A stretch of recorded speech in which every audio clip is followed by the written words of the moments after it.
Lepo pozdravljene, spoštovane gledalke in gledalci lokalne bistriške televizije v mesecu, ki se izteka. Roko pa podaja kimavcu ali septembru. Bera dogodkov tega in preteklega tedna je bila dokaj bogata. Na državni ravni je še vedno prerivanje okrog ministrskih in drugih stolčkov. Novega predsednika vlade sicer že imamo, nimamo pa še dokončnega seznama kandidatov za županski stolček na Bistriškem. Zagotovo pa poteka ta teden že 18. prireditev podobe bistriških domačij, ki je tokrat v Šmartnem na Pohorju, v ponedeljek pa ponovno odprejo svoja vrata vrtci, osnovne in srednje šole. O nekaterih dogodkih bo tekla beseda tudi v informativne oddaje tega tedna, zato prijazno vabljeni k ogledu.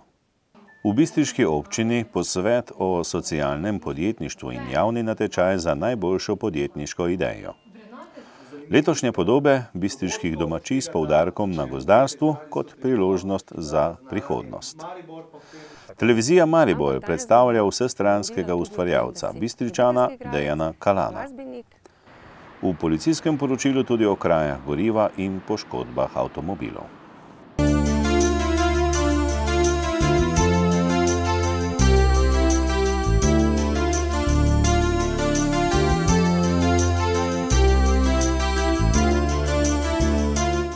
V rubriki Lokalne novice ta teden o tradicionalni prireditvi podobe bistriških domačij, razvoju socialnega podjetništva na Bistriškem in portretu vsestranskega bistriškega ustvarjalca Dejana Kalana. V občini Slovenska Bistrica precej pozornosti namenjajo tudi socialnemu podjetništvu. V ta namen so v sodelovanju z Zavodom za zaposlovanje in RICEM Slovenska Bistrica v četrtek 21. avgusta v prostorih Urada za delo Slovenska Bistrica pripravili tematski dan o družbeno odgovornem podjetništvu, ki prispeva k razvoju ranljivih skupin ljudi in ohranjanju okolja. Udeležence sta nagovorila župan občine Slovenska Bistrica dr. Ivan Žagar in direktorica območne enote Maribor Zavoda za zaposlovanje Mateja Muršak. Na srečanju so predstavili tudi javni natečaj občine Slovenska Bistrica za izbor najboljše podjetniške ideje po načelih socialnega podjetništva in nekatere primere dobrih praks. Torej, zakaj je pravzaprav socialno podjetništvo tako pomembno in kakšne rezultate pričakujete tukaj v lokalnem okolju? Jaz mislim, da je socialno podjetništvo pomembno zaradi tega, ker je to družbeno odgovorno podjetništvo. Ker daje možnost tistim ranljivim ciljnim skupinam, da se zaposlijo in ker prispeva k trajnostnemu razvoju in neki družbeni odgovornosti, se pravi razvijanju tistih vrednot, na katere smo že zdavnaj pozabili. Jaz pričakujem, glede na to, da je to inovativni pristop, da smo se dogovorili za natečaje, da v bistvu, da bodo rezultati več kot zadovoljivi, ker mislim, da je že zdaj povpraševanje po informacijah, da tako rečem, za ta natečaj takšno, da dobivam odzive iz cele Slovenije. Se pravi, da so ljudje, na nek način vseeno ljudi spodbudi denar, ne, v končni fazi. Se pravi, da je bila prava poteza to, da smo razburkali okolje malo in da dobimo veliko socialno-podjetniških idej. In mislim, da v redu nagrajena bo najboljša sicer, ampak vse ostale ideje, ki bodo izpostavljene, so ideje, na katerih je pač potrebno delati in ki jih je potrebno razvijati. Važne so ideje. Nekaj tovrstnih podjetij v Sloveniji seveda že deluje. Kakšni so prvi rezultati? Za podatka jaz, koliko je registriranih podjetij, nimam. Vem pa, da območna služba Maribor se je aktivno lotila tega področja. Mi smo prepoznali tukaj eno tržno nišo, da temu tako rečem, za nove zaposlitve. In smo že v mestni občini Maribor pričeli z konkretno akcijo. Tam so prvi rezultati takšni, da imamo, mislim, da 22 pogodb že podpisanih za 68 brezposelnih oseb, kar je izredno dosti, da rečem tako, to je sad dela ali pa skupnega dela za občino, mogoče pol leta. Mi smo k temu pristopili res resno in smo spodbudili, v bistvu smo na nek način prevzeli koordinacijo in informiramo ljudi o tem, zato ker premalo informacij ljudje imajo, da bi sploh vedeli ali se lotili tega.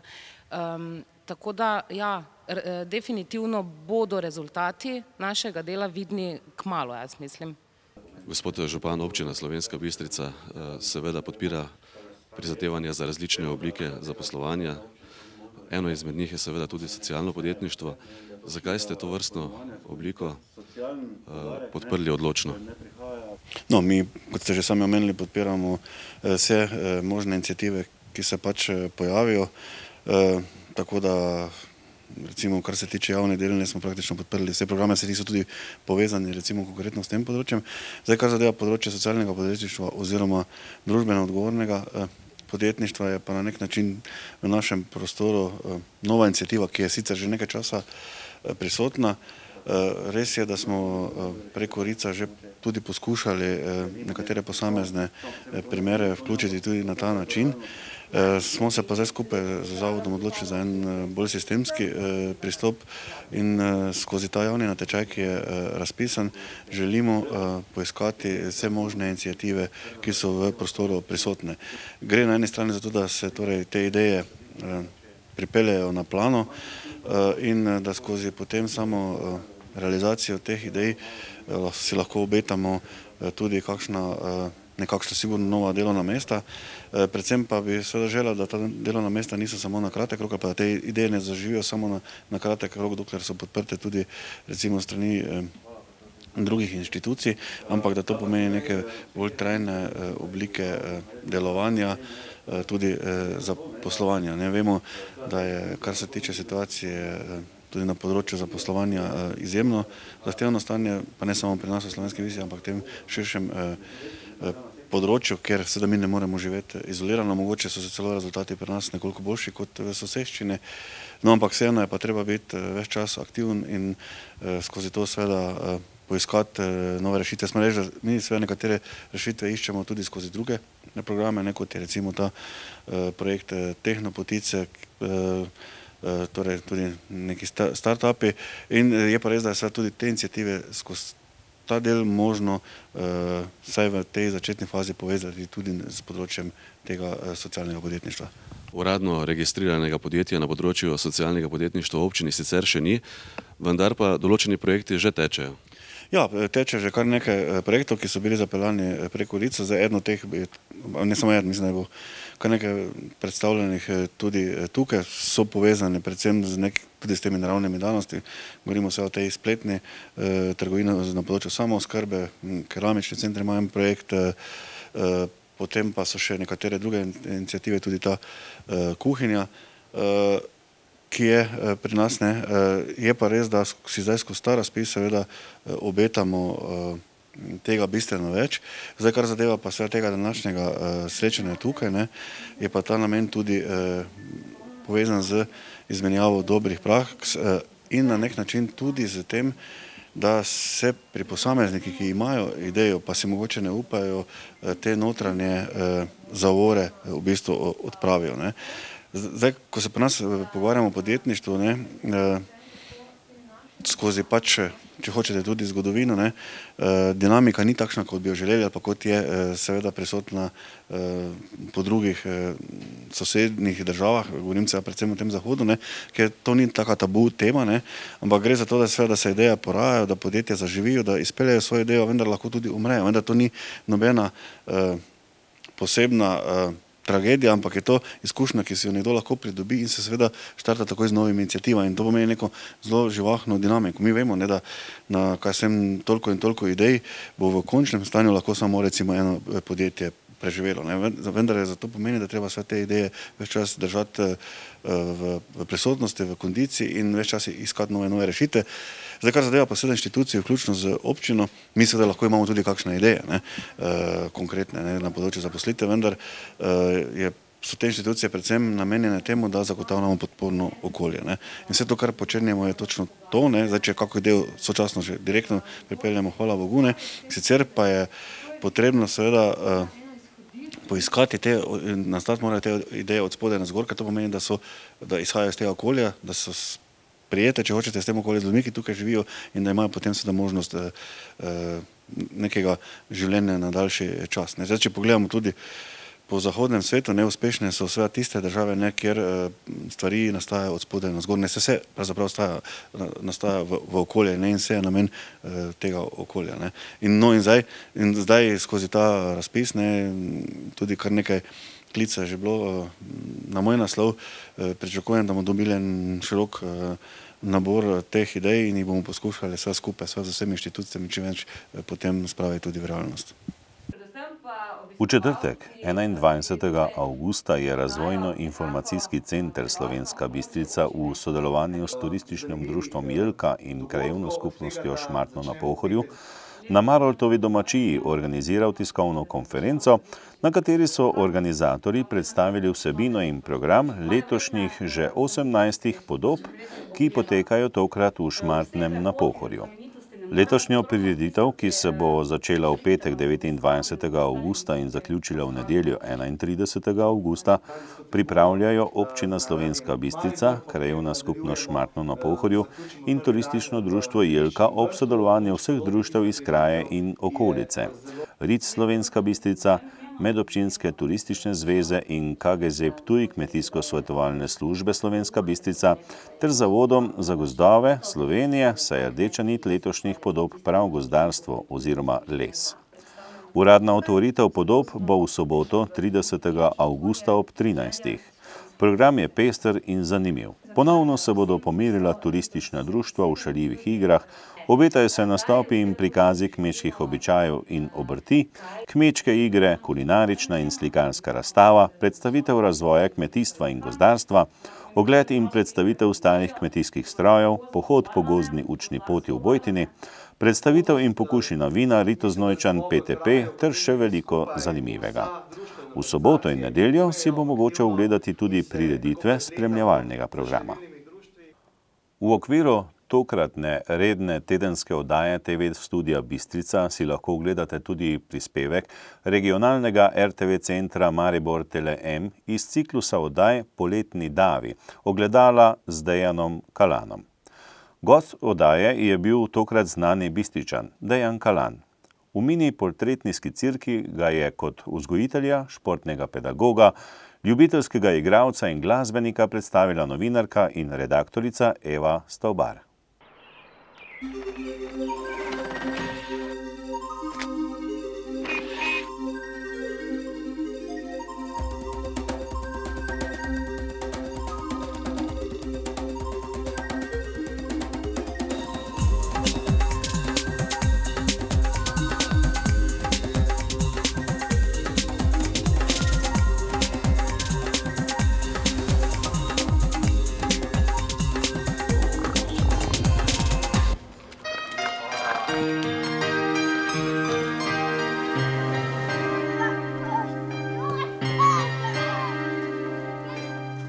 Ker zdaj že veste, kaj boste, ko boste veliki, lahko skupaj z nami razmišljate, ali bi bili še kaj drugega. Tokrat jih bo prispeval Dejan Kalan. Pozdravljen, Dejan. Dobro jutro, dober dan pravzaprav. Dober dan je, ne? Čeprav, ja, dober dan je. Počitnice zame, zato je dobro jutro. Zate počitnice, ker sva pred vrtcem v Čerešnjevcu, kjer si... Na Leskovcu. Na Leskovcu, oprosti, same napake. Nič hudega. Ženska pač, ne? Ker si pomočnik vzgojitelja predšolskih otrok. Tako je.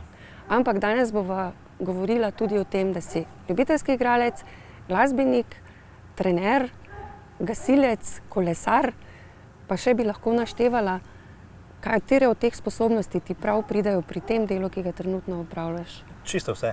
A ne da? Čisto vse, zato ker je treba s ta malimi vrabčki, jaz pravim, doskrat režirati in pa igrati prepričljivo, ker če nisi prepričljiv, z najmlajšimi te zelo hitro pogruntajo, ker so takšni spontani indijanci in takoj dojamajo, kdaj je energija iskrena, prava, kdaj pa ni. Samo iskrenost kupijo, ne? Ja, vedno. Kaj jim lahko, da so majhni otroci, kaj jim lahko ti predaš?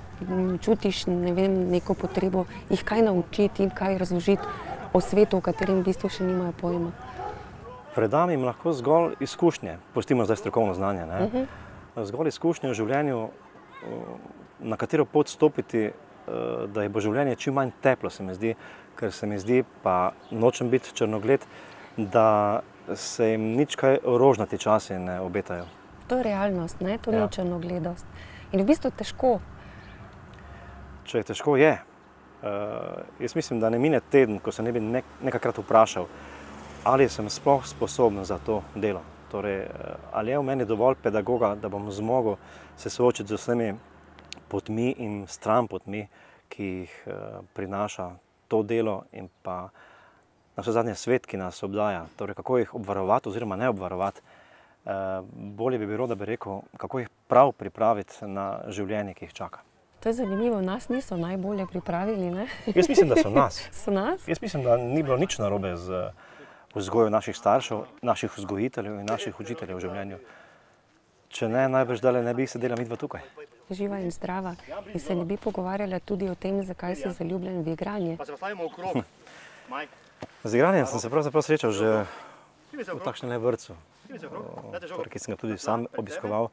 Pravijo tisti, ki so me poznali takrat, da sem se bil sposoben naučiti najdaljših pesmic, da sem jih vedno suvereno, brez treme obvladoval. Nastopanje je v bistvu že od skoraj zdaj splenic moja občasna pot. Bi lahko rekli, da je to nekaj, kar je prirojeno? Prirojeno prav gotovo, pa privzgojeno tudi tako. Torej, prirojeno in privzgojeno mora biti ta čut do kulture, bom rekel. Zakaj se nisi nikoli profesionalno s tem ukvarjal? Skušal sem, pa sem leta 1993 med 151 kandidati za vstop na AGRFT v Ljubljani nekako pristal med tistimi 23, ki so pokazali nek talent v ožjem izboru, pa je kasneje pot pokazala, da vendarle morda pa nisem bil tako nadarjen. Ali pa je bila posredi tudi kakšna kuhinja, o kateri pa zdaj ne bi govoril. Nima smisla, je pa veliko ljudi, ki niso prišli na AGRFT in imajo talent in znajo igrati, tako da je konec koncev to pravzaprav nepomembno. Ti vseeno igraš in tvoj pravi kritik je publika. Ja, se strinjam.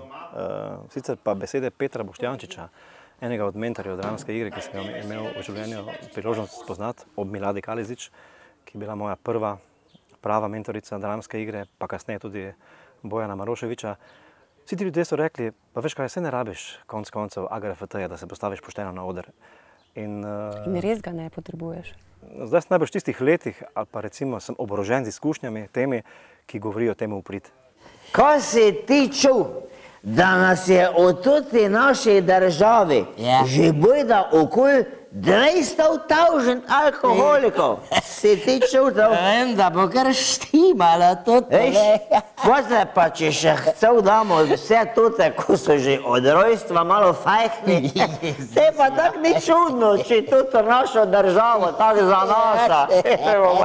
Ma dobiš, 200.000 nas živje, veš kaj to? 200.000. Čuješ? Nobena trezna politična stranka nima toliko članov. V satiričnem kabareju Ogledala, ki sva ga s kolegom Marjanom Krajncem po literarnih predlogih Draga Čoža postavila na oder pred 2 letoma, je kakšen močan, bučen aplavz priletel na odprto sceno že med samo predstavo. Ampak važno je, da daješ. Ja, in daješ. Pravijo, da je več vredno dajanje kot prejemanje. In vedno bolj se mi zdi, da prihajam do tega spoznanja, da je več vredno tisto, kar daš, kot pa tisto, kar sprejmeš. In v tem procesu, interaktivnem, pedagoškem, se vedno znova srečujem s tem dajanjem in prejemanjem. Velikokrat se mi zdi, da meni otroci dajo več, kot sem sposoben dati jaz njim. Nikoli ne veš.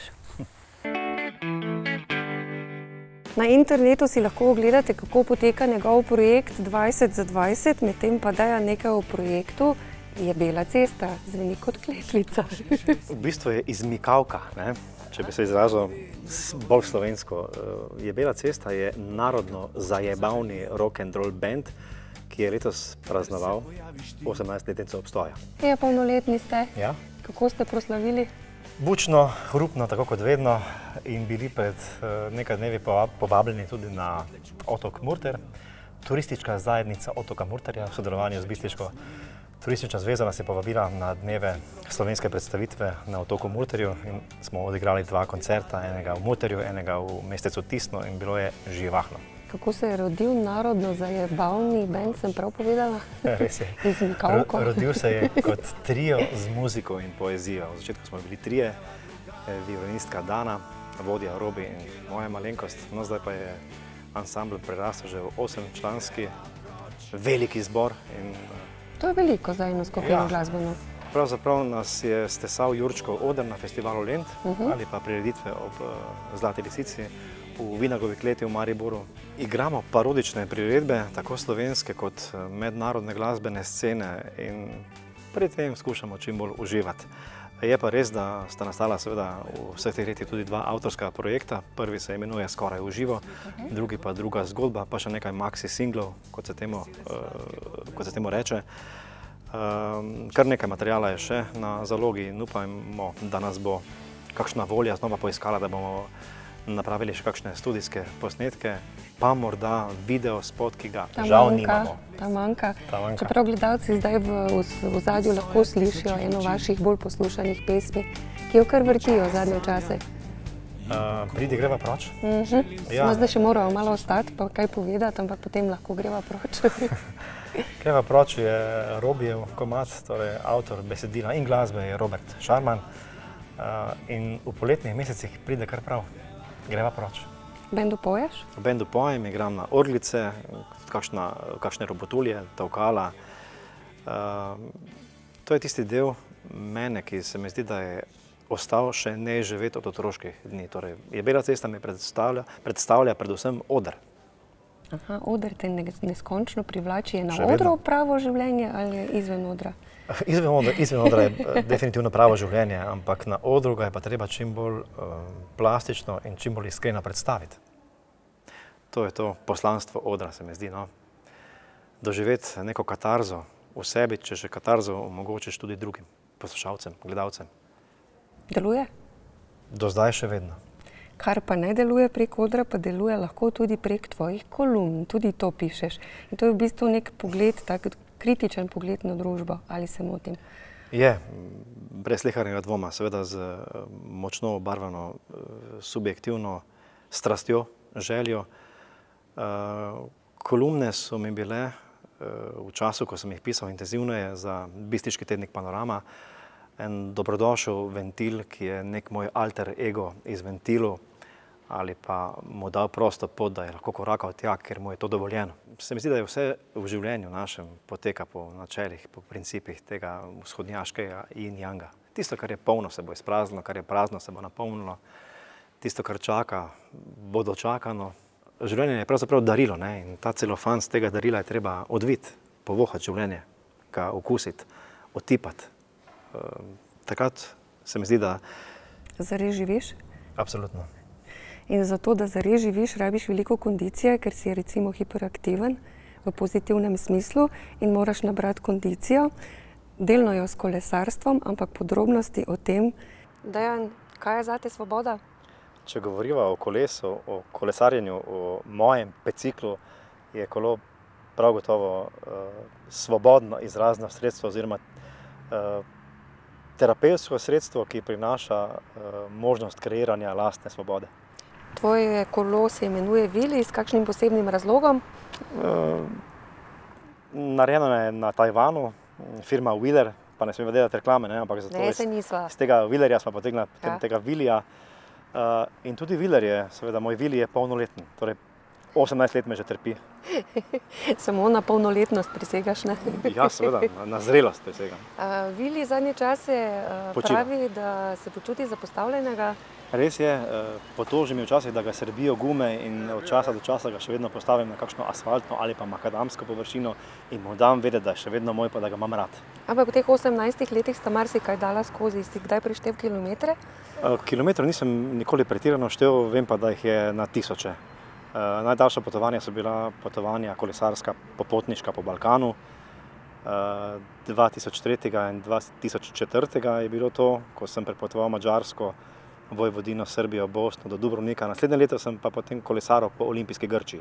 Sicer pa ti je šport že od nekdaj pisan na kožo, bil si trener v marsikateri disciplini, odbojka, pa atletika. Fitness, pa atletika, kako gre to skupaj? Kar precej atletika in odbojka imata veliko skupnega, gre namreč za skupek nekih eksplozivnih športov, vsaj če govorimo o segmentu šprinta in pa skokov. Odbojke je to seveda zelo močno prisotno tudi ko sem študiral, torej absolviral v Zagrebu kineziološko fakulteto oddelek za izobrazbo trenerjev, smo se s tem še bolj podrobno ukvarjali. In pa to svoje znanje iz atletike in odbojke sem potem bogato nadgradil ali pa izkoristil v treniranju gasilskega društva Šmartnega na Pohorju. Zelo zanimiva povezava. Človek bi pričakoval na tem področju, Bog ve, kaj bo še on treniral. On trenira gasilce. Kako izgleda trening gasilcev? V osnovi se nič kaj dosti ne raziskuje od običajnega treninga vseh športnikov, torej gre za temeljne, bazične priprave in pa kasneje vse do finiširanja tekmovalne forme. Če bi mi nekdo pred 15 leti rekel, da se bom ukvarjal s treniranjem gasilcev, bi mi rekel, ja, samo to mi je še manjkalo. Ampak dejansko Pol pa še lovci pridejo na vrsto, ne? Ne, lovci ne. Ampak dejansko me je njihova zgodba olimpijska in pa tudi zgodba gasilcev tako zelo pritegnila, da sem zdaj ponosen član Gasilske zveze Slovenije. Namreč leta 2005 sem opravil tudi izpit za gasilca, ampak nisem pa gasilec operativec. Nosim pa s ponosom slovensko gasilsko uniformo, kamorkoli pride. Za konec najinega srečanja boš gledalcem podaril še poseben pogled v ogledalo. Za zdaj, za ta trenutek pa dovolj klepeta. Hvala za vse. Hvala tebi. Mi pa se vidimo spet prihodnji teden, takoj po ogledalih. Postoj. Kako si vendar slep? Za hipec se pred njim ustavi. Prizor ne bo ti vselej lep. Podobe steklo ne popravi. Korak nazaj, korak naprej. Ves čas so tu in nas motrijo. Zvijač različnih karinaj ukaniti se ne pustijo. Zdaj ostrmel si, onemel. Te presenetila je slika. Nenadoma je tu vrzel, se je videno vse manj svetlika. Ne kujaj se. O ne, postoj! Ne meči kamnov v ogledalo. Saj brez pomisleka, takoj vsak košček bo postal zrcalo.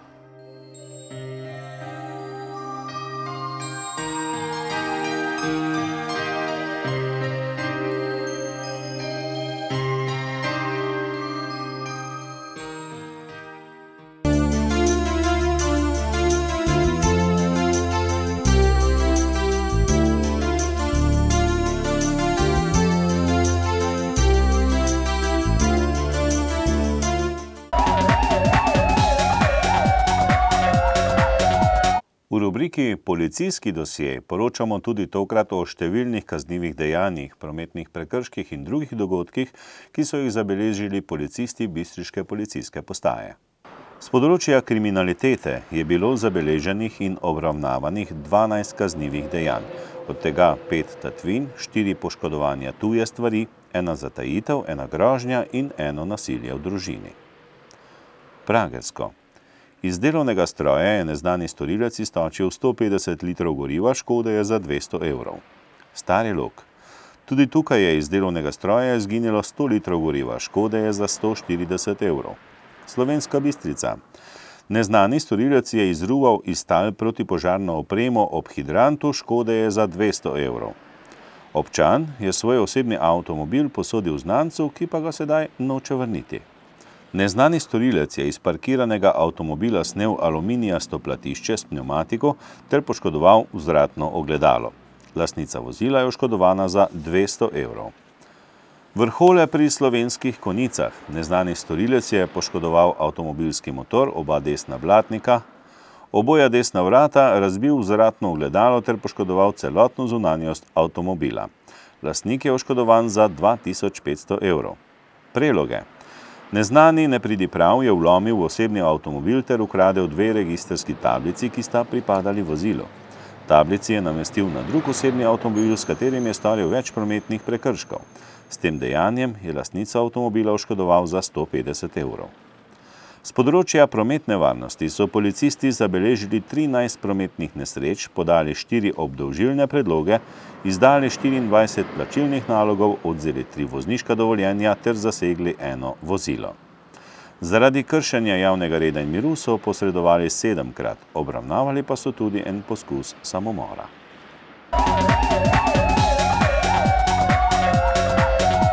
Spoštovani, zadnja informativna oddaja v avgustu se je iztekla. V ponedeljek se začne novo šolsko leto. S tem pa bo tudi več udeležencev v prometu, med njimi največ otrok. Bodite previdni in strpni med vožnjo. Uporabljajte varnostni pas zase in ostale potnike v avtomobilu. Upoštevajte cestno-prometne predpise, predvsem pa s svojim zgledom zagotavljajte sebi in drugim varnost na cesti. Pa srečno do prihodnjič.